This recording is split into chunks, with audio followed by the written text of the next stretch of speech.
শ্ৰীকৃষ্ণ আমাৰ প্ৰভু জগতৰ ঈশ্বৰ তেখেতে আমাক কি কি শিকাই থৈ গ'ল, চব শিকাই থৈ গ'ল, কিন্তু একো বেয়া কথা শিকোৱা নাছিলে।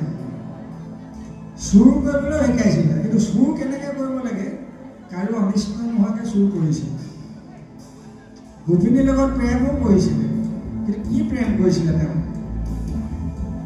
আজিকালি নিচিনাকৈ লোকৰ মাইকী পলুৱাই নিদিছিলে। তেওঁ যিটো প্ৰেম কৰিছিলে, তেওঁ বাহিৰ প্ৰেমত সকলো নিজেই বলীয়া হৈ আহিছিলে। সেইটো হ'ল কিমান প্ৰেম, সেইটো হ'ল হৃদয়ৰ প্ৰেম। কিন্তু আজিকালি নিচিনা মোবাইল প্ৰেম নহয়,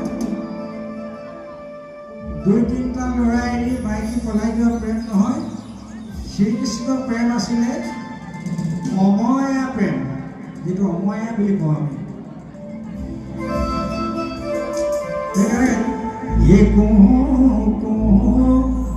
কুলি কান্দে মৰাই ধৰে চালি,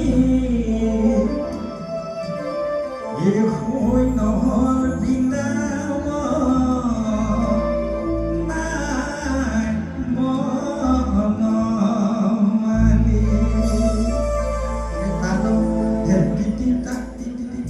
Hey,